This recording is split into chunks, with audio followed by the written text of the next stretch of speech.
ప్రియమైన వారలారా, యేసుక్రీస్తు నామమున మీకు నా ప్రేమపూర్వక శుభాకాంక్షలు. ఈ నూతన మాసము ఎలా ఉన్నది? మంచి ఒక ఆశీర్వాదమైన మాసంలో ప్రవేశించినారు కదా.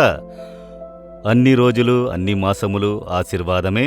దేవుడు తోడుగా ఉంటే ఈ మాసము కూడా మీకు ఆశీర్వాదంగానే ఉంటుంది. దేనికి సోలిపోకండి, కలత చెందకండి. అయితే మనం ఒకటి చేయాలి. ఏం చెయ్యాలో తెలుసా?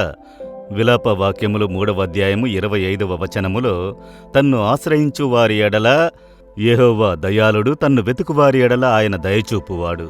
అదేమనగా దేవుని వెతకాలి, కనిపెట్టుకుని ఉండాలి. తర్వాత వచనంలో చెప్పబడినది, యెహోవా అనుగ్రహించు రక్షణ కొరకు ఓపికతో కనిపెట్టుకుని ఉండుట మంచిది. కనిపెట్టుకుని ఉండుట, ఇదే చాలామందికి సమస్య. దేవుని దగ్గర ప్రార్థించాము, వెంటనే ఉదయమున ప్రార్థిస్తే వెంటనే సాయంత్రం అది నెరవేరాలి. ఆ విధంగా మనకెప్పుడూ అవసరమే. ఏ కార్యముకైనా దేవుడొక సమయమును ఉంచి ఉన్నారు. అంతవరకు మనం కనిపెట్టుకుని దాన్ని పొందుకోవాలి. దేవుని కొరకు కనిపెట్టుకునే సమయము మన విశ్వాసమును తెలియజేయు సమయము. కొందరు కనిపెట్టుకోకుండా అవసరపడి తీర్మానము చేసి చాలా సమస్యలు, ఆశీర్వాదమును కోల్పోవుట. ఇప్పుడు మీరు చూస్తున్నారు కదా, ఈ స్థలము మన ప్రార్థనా కొండ. ప్రభు ఈ పరిచర్యకు ఇచ్చిన ప్రార్థనా కొండ. మీరు యోచించి చూడండి. నేను చెప్పినది విని మీరు గ్రహించగలరు. అనేక సంవత్సరములకు ముందు ఒక ఉదయమున నేను ప్రార్థించుచుంటిని. నేను దేవుని ఎదుట పలు కార్యములు దేశము కొరకు ప్రార్థించినప్పుడు దేవుడు నాకు బయలుపరిచిన ఒక కార్యము, నేను నీకు ఒక కొండ ప్రదేశమును ఇచ్చెదను, దాన్ని నీవు ప్రార్థనా కొండగా తయారు చేయుము అని దేవుడు మాట్లాడారు. ఇది నేను వినని కార్యము.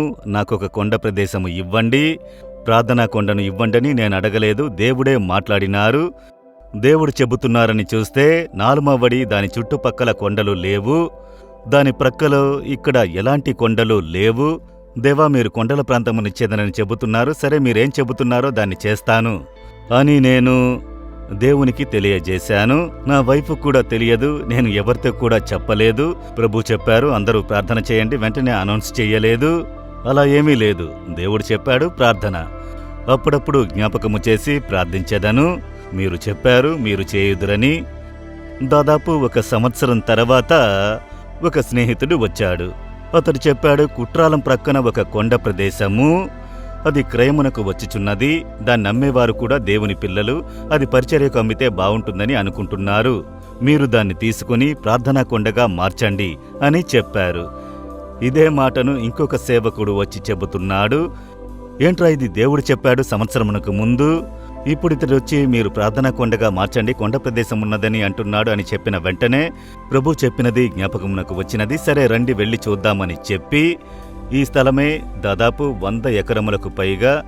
ఇది వచ్చి కొండలన్నీ ఫారెస్ట్ గవర్నమెంటు డిపార్ట్మెంట్కి సొంతమైనవి. ఇక్కడ మాత్రం కొండపైన మంచిగా, చుట్టూ కొండపైన చాలా స్థలము, ఒక వ్యక్తికి సొంతమైన ప్రాంతము. చాలా ఆశ్చర్యము. ఈ విధంగా నేను చూసినప్పుడు మనసులో, ఆత్మలో ఒక గొప్ప తృప్తి, సంతోషం కలిగింది. ఇది ప్రభు ఏర్పరిచిన స్థలము, ప్రార్థనా కొండగా తయారు చెయ్యగలము అని నా ఆత్మలో తేటగా తెలిసింది. ఎంత ధర అని అడిగినప్పుడు చాలా గొప్ప ధర అది. ఎందుకంటే 100 ఎకరాల భూమి కదా, అది 1 ఎకరా 2 ఎకరాలైతే సింపుల్, 100 ఎకరాలకు పైన కదా, అలాగే ఉంటుంది ధర. దాన్ని చూసిన వెంటనే అయ్యో, దీన్ని మనం తీసుకోలేము. మనకు దేవుడు ప్రతిదినం అవసరాలను తీర్చుచున్నారు. అనుదిన ఆహారము. సేవకి ఈరోజు ఏం కావాలో అది ఇచ్చెదరు, రేపు ఏం అవసరమో అది ఇచ్చెదరు, అంతే. అయ్యో, ఇంత ధనమునకు నేను ఎక్కడికి వెళ్ళాలని చెప్పి విడిచిపెట్టాను. నేను నా దగ్గర అంత డబ్బు లేదండి, నేను తీసుకోలేనని చెప్పాను. అయితే ఆ యొక్క భూమికి హక్కుదారులు దేవుని పిల్లలు. వారు చెప్పారు, మేము ఈ యొక్క భూమి అమ్మితే కొంత ధనమును 10వ భాగముగా ఇచ్చెదము, కనుక 10వ భాగమును తగ్గించి ఇస్తే చాలు అన్నారు. అప్పుడు కూడా చాలా గొప్ప అమౌంట్ కదా, కుదరదని అన్నాను. మళ్ళీ సంవత్సరం గడిచింది. చూసారా, నేను తొందరపడలేదు. చెప్పారు, వెంటనే అనౌన్స్ చేద్దాం, వెళదాం, పోదాము. అలా చెయ్యలేదు. ప్రభు ఏం చేస్తారో చూద్దాము, ఆయన ఇస్తానని చెప్పారు కదా. నేను ఒకరోజు దేవుని వద్దకు వెళ్ళి అడిగాను, దేవా, వారొచ్చి తీసుకోండి అంటున్నారు. తీసుకోండి, మీకే ఇచ్చేదము, మీరే తీసుకోండి అని అంటున్నారు. నేను ఏం చెయ్యాలి అని, మా దగ్గరంత డబ్బు లేదు, ఏం చెయ్యాలి అని. అప్పుడు ఆత్మదేవుడు మాట్లాడినారు. ఏం చెప్పారో తెలుసా? దేవుడు నీకు దేన్ని బయలుపరిచారు? నీవొక కొండల ప్రదేశమును తీసుకుని ప్రార్థనా కొండగా తయారు చేయమన్నారా? లేదు, అలా చెప్పలేదు. అయితే ఏం చెప్పారు? నేను నీకొక కొండ ప్రదేశమును ఇచ్చెదను, ప్రార్థనా కొండగా తయారు చేయమన్నారు.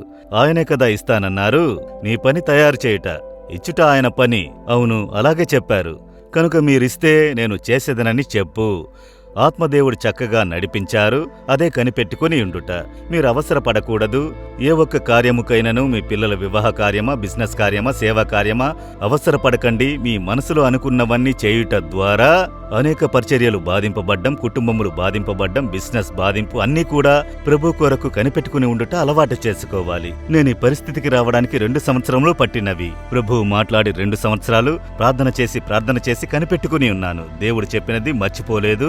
దేవుడు తన పని తప్పక చేయుదురు అని దేవుడేం చేశారు? ఒకే ఒక వ్యక్తి దగ్గరకు వెళ్లి మాట్లాడారు. చెన్నైలో ఉన్న ఒక బిజినెస్ మ్యాన్ వచ్చారు. నేను విన్నాను బ్రదర్, ఒక కొండ ప్రదేశం ఉందట కదా, నాకు తీసుకువెళ్లి చూపించండి అన్నారు. నేను తీసుకువెళ్లి చూపించాను. ఈ చోటు మొత్తం చూశారు. 3-4 గంటలు బాగా చూసి, చాలా బావుంది బ్రదర్ అని. ఇది మొత్తం అడవిగా ఉండేది. అప్పుడు ఒక రాయి మీద కూర్చుని చెప్పారు, నేను ఒకటి చేస్తాను, మీరు వద్దనకూడదు, చెప్పండి బ్రదర్ అన్నారు. ఈ చోటుని నేను కొని యేసు పరిచర్యకు ఇస్తాను అన్నారు. ఒకే వ్యక్తి అంత డబ్బుని ఇచ్చి, మీరు సంతకం మాత్రం చేస్తే చాలు, పత్రమంతా నేను చూసుకుంటాను, పత్రం ఖర్చులు కూడా మీరివ్వనక్కర్లేదు. ఉచితముగా 100 ఎకరాల కంటే ఎక్కువ భూమిని దేవుడు ఇచ్చారు. ఇది అద్భుతమే కదా. ఇదెప్పుడైనా విన్నారా? ఒక అడుగు చోటుకి కుటుంబం మొత్తం గొడవ పడతారు ఈ రోజుల్లో. ఇది జరిగిందంటే ఇది దేవుని యొక్క అద్భుతము. దానికి నేను తొందరపడలేదు. దేవుడు బయలుపరిచినను, దేవుని సమయం వచ్చేంత వరకు ఓర్పుతో కనిపెట్టుకుని ఉన్నందువల్ల ఇది దొరికింది. కనుక ఓర్పుగా కనిపెట్టుకుని ఉండుడి, తొందరపడకండి. ప్రార్థనతో కనిపెట్టుకుని ఉండుడి. ప్రభు ఏం చేస్తున్నారు? ఆయనకు స్థలం ఇవ్వుడి. దేవునికి ముందుగా మీరు క్రియ చేయకండి. అదే మీ యొక్క ఆశీర్వాదమునకు అడ్డంకి. మీరు చెబుతారా, దేవా నేను నమ్మకముతో మీ రక్షణకు కనిపెట్టుకుని ఉంటాను, నేను కనిపెట్టుకుని ఉంటాను దేవా, ఓర్పుతో కనిపెట్టుకుని ఉంటాను, నాకు ఆ కృపను ఇవ్వండి అని చెప్పండి. దేవా నేను విశ్వాసముతో మీ యొక్క కార్యములో మీ యొక్క ఆశీర్వాదమును పొందుకొనుటకు కనిపెట్టుకుని ఉంటాను, తొందరపడను. ఓర్పును ఇవ్వండి, కనిపెట్టుకుని ఉండే అనుభవమును ఇవ్వండి. విశ్వాసముతో నేను కనిపెట్టుకుని ఉంటాను, నేను పొందుకుంటాను. యేసు నామములో ఆమెన్, ఆమెన్.